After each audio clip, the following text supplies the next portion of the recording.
If I break this yoke, I'm quitting my show. I didn't spend 7 years in food college to mess up now. Well, hi there. Today we're having a popular breakfast in Saigon with Eleanor. Could you tell us what the breakfast is? We're gonna have pho today. Yeah, it's the same thing like the title of the video. I guess you already knew that. Actually, let me walk on this side. Now, a valuable lesson for you dudes out there. I didn't know this until I was like 27 and a woman had to teach me. When you're walking down the street, the gentlemanly thing to do is for the guy to walk on the outside, okay? Because if anyone's gonna get hit and die, it needs to be the guy, okay? I've heard this is some of the best pho in Vietnam. The one who making pho is my mother. So we're gonna have pho at my place today. This is gonna be awkward if I don't like it. Am I gonna like it? Yes, you have to like it.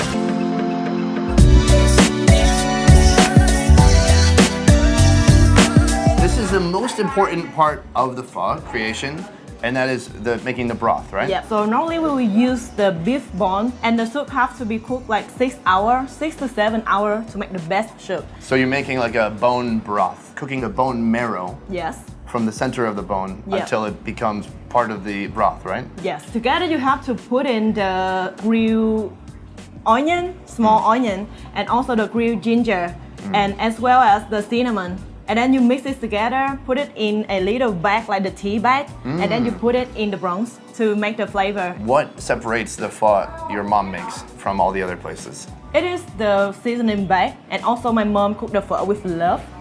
So I think it is more delicious than other places. This isn't that heartless corporate pho. It's got that family touch with the love of a mother. How lovely.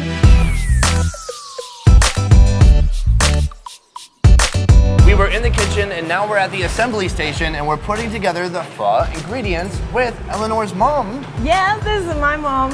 Hello, me. Xin chào. Hello, chào.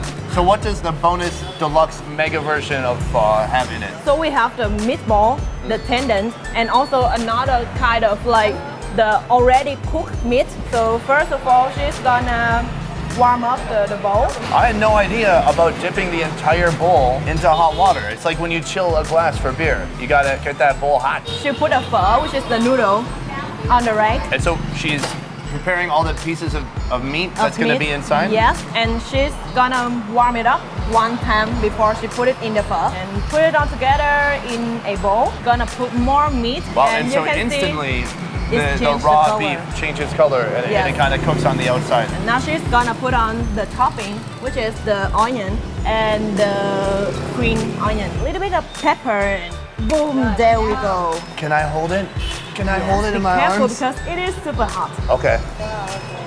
Okay, yeah, got it. Smell it. Ooh, yes. That smells amazing. What do we do now?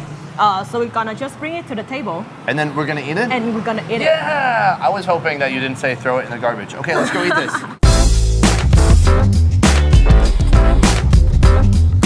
Now before us is this beautiful bowl of pho and a little bowl of broth with an egg yolk? Yes.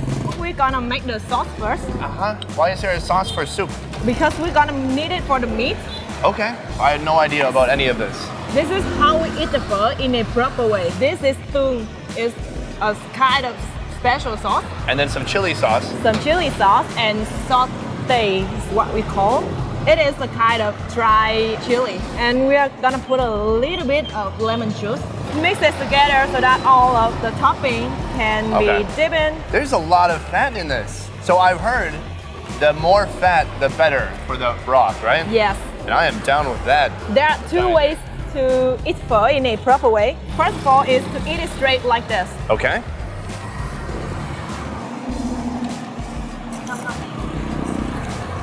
Wow, this is definitely one of the fattier broths I've had. Yes. And it makes a huge difference. It's like a flavor vehicle transporting all the deliciousness into your mouth. It's one of those meals that just makes you feel good afterward. I think the Western equivalent would be like chicken noodle soup. Yes. So there's another way to eat it. Take a little bit of the pho. Yeah. Put it on the spoon like this. Some meat? Some meat, yes. And then a little bit of the sauce. A little bit of sauce. In here. And take a little bit of the soup. Yes. So put it all in your mouth.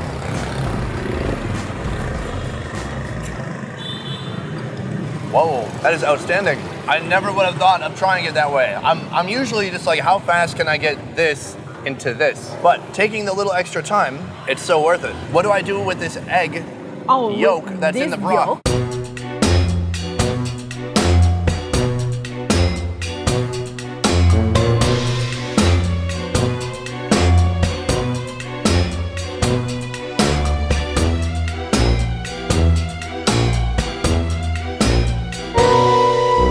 You're gonna just eat it straight like here.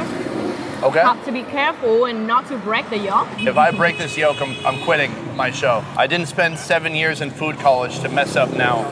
A little bit of sauce. Good. Okay, here we go. We gotta suck it in. Whoa, You can feel it, right? that is so good. It's cooked just enough from the broth, but it's still liquidy. Yeah. That is amazing. I want a bunch of those. Can I have a bowl of yolks? I'm gonna eat the rest of this and maybe another bowl. For you, I wanna say thank you for introducing this to me. And for you guys, if you are interested in this kind of Vietnamese foodie experience, please hit up ONETRIP for awesome food tours in Saigon and Hoi An. I've done the food tour myself. Links for that are in the info box down below. I'll see you next week. Peace.